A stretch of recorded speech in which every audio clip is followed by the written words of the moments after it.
नमस्कार दोस्तों। 1975 में अपनी पहली सैटेलाइट आर्यभट्ट को सक्सेसफुली लॉन्च करके इंडिया ने साबित कर दिया था कि वह भी दुनिया में चल रही स्पेस रेस का एक हिस्सा है। इसके बाद फिर चंद्रयान से लेकर मंगलयान तक हमारे इसरो ने कई ऐसी बड़ी अचीवमेंट हासिल की जिन्होंने उसे दुनिया की one of the most successful space agency इसमें से एक बना दिया। अब इस रॉकेट को आज हम भले ही स्पेस में बड़े बड़े रॉकेट लॉन्च करते हुए दिखते हैं, लेकिन क्या आपको पता है कि इंडिया की फास्ट रॉकेट लॉन्च के दौरान रॉकेट पार्ट साइकिल और बैलगाड़ियों पर रखकर ट्रांसपोर्ट किए गए थे। यह बड़े ही हैरानी और गर्व की बात है कि ऑलमोस्ट न के बराबर फैसिलिटी होने पर भी हमारे साइंटिस्ट अपने इस पहले रॉकेट लॉन्च में पूरी तरह से सक्षम रहे थे। अब इस रॉकेट लॉन्च को सक्सेसफुल बनाने के लिए हमारे वैज्ञानिक किन किन परेशानियों का सामना करना पड़ा, कैसे इस नामुमकिन देखने वाले मिश्रण को मुमकिन बनाया गया और इस पूरी स्टोरी में एक चर्च का क्या रोल था, यह सब आज की इस वीडियो में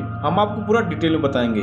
दोस्तों, उस समय के दौर में अमेरिका और सोवियत संघ के बीच में एक्टर्स रेस चल रही थी, जिसमें यह दोनों ही देश एक दूसरे से बेहतर फेस फ्लाइट कैपेबिलिटी को अचीव करने के लिए दिन रात मेहनत कर रहे थे। उस समय जब पूरी दुनिया की निगाहें दोनों देशों पर लगी हुई थी, तब हमारे इंडिया में फेमस फिजिसिस्ट और एस्ट्रोनॉमर विक्रम साराभाई भारत का पहला रॉकेट लॉन्च करने के लिए परफेक्ट जगह ढूंढ रहे थे। और फिर काफी खोजबीन करने के बाद उन्होंने केरला के एक गांव थम्बा को इस काम के लिए सिलेक्ट कर लिया। अब इस गांव की अगर बात करें तो देखने में केरला दूसरे फिशिंग विलेज से बिल्कुल भी अलग नहीं था, लेकिन इस गांव में एक ऐसी खास बात थी जो कि दूसरे गांव से अलग बनाती थी। असल में इस गांव में बना सेंट मैरी मैगडेलिन नाम का एक चर्च बेहद खास था। अब आप लोगों के मन में सवाल आ रहा हो कि रॉकेट लॉन्च का भला चर्च के साथ क्या कनेक्शन है। असल में दोस्तों, चर्च हमारी पृथ्वी के मैग्नेटिक एक ट्यूटर पर बना हुआ था। अब जो लोग नहीं जानते हैं, बता दें कि मैग्नेटिक के ट्यूटर पर पृथ्वी पर बनी एक ऐसी काल्पनिक लाइन है जो कि पृथ्वी के उन सभी पॉइंट्स को कनेक्ट करती है जहां मैग्नेटिक नीडल का एंगल ऑफ गिवर होता है, और यह चीज साइंटिफिकली काफी इम्पोर्टेंट होती है। इसके लिए विक्रम साराभाई ने डॉक्टर पीटर बर्नार्ड परिवार से मिलने पहुंचे। अब आपकी जानकारी के लिए हम बता दें कि विक्रम साराभाई की उन कलेक्ट में एपीजे अब्दुल कलाम भी शामिल थे। विक्रम चलने वाले बर्नार्ड प्रेरा के सामने अपनी पूरी बात रखी और अपने साइंटिफिक पर्पज के लिए उनसे उनके चर्च को सारी बात सुनने के बाद भी बर्नार्ड प्रेरा ने उन्हें कोई ठोस जवाब नहीं दिया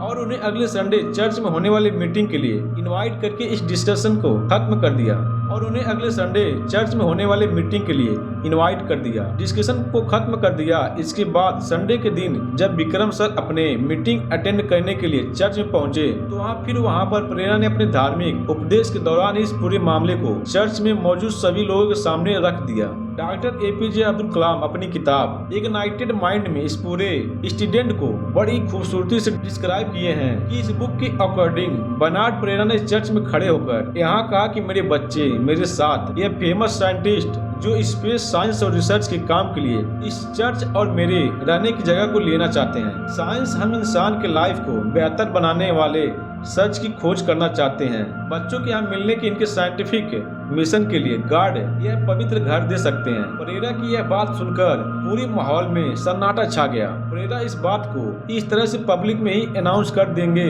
ऐसे में सभी साइंटिस्ट को यह डर लगने लगा था कि धार्मिक मामला होने की वजह से लोग भड़क न जाए। चलिए हम जानते हैं कि चर्च के अंदर क्या हुआ। लोगों के सामने विक्रम साराभाई अपने प्रपोजल को बताने के बाद अलार्म से अपनी बुक में लिखते हैं कि कुछ देर के लिए वहाँ पर सन्नाटा छा गया, जिससे वैज्ञानिकों को दंगा भड़कने के और भी ज्यादा असर दिखने लगी। लेकिन थोड़ी देर शांत रहने के बाद से पूरा चर्च अमीन की आवाज से गूंज उठा, यानी कि सभी लोग ने कि हमारे देश के इन साइंटिस्ट को सौंपने की अनुमति दे दी थी। चर्च में मौजूद लोग ही नहीं बल्कि पूरे गांव के सभी लोगों ने इस मिशन में अपना पूरा सहयोग दिया।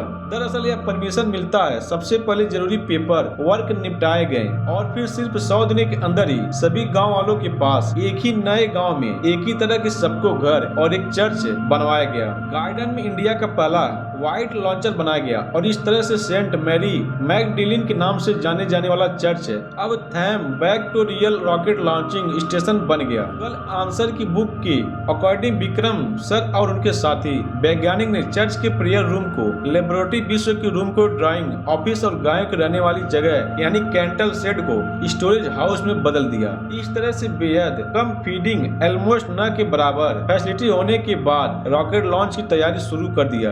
आप आपको जानकर हैरानी होगी, यहाँ पर कैंटीन की कोई व्यवस्था और कोई फैसिलिटी नहीं हुआ करती थी, जिसकी वजह से वैज्ञानिकों को हर रोज अपने घर से खाना लेकर साइकिल से तिरुवनंतपुरम रेलवे स्टेशन पर आना पड़ता था। और आप यह भी यकीन नहीं कर पाएंगे कि इंडिया के फास्ट रॉकेट नायक, जिसे कि नासा ने बनाया था, उनके पार्ट्स को लॉन्च पैड तक लाने के लिए साइकिल और बैल गाड़ी का इस्तेमाल किया गया था। आखिरकार इन सभी मुश्किलों को पार करते हुए 21 नवंबर 1968 के दिन शाम के करीब 6:15 बजे निकली अपाचे रॉकेट को लॉन्च कर दिया गया। और एक सक्सेसफुल रॉकेट लॉन्च के साथ हमारे इंडिया ने भी दूसरे बड़े देशों की तरह स्पेस में अपनी उपस्थिति दर्जा करवा दी। और फिर इसके बाद इसरो ने जो जो अचीवमेंट हासिल किए वह सब बताने की तो जरूरत नहीं है। आगे चलकर विक्रम सर को सम्मान देने के लिए फैक्टोरियल रॉकेट लॉन्चिंग स्टेशन को विक्रम साराभाई स्पेस सेंटर और सेंट मैरी मैगदलीन चर्च की मेन जतिन को एक स्पेस म्यूजियम बना दिया गया था, जहां पर इंडिया की इस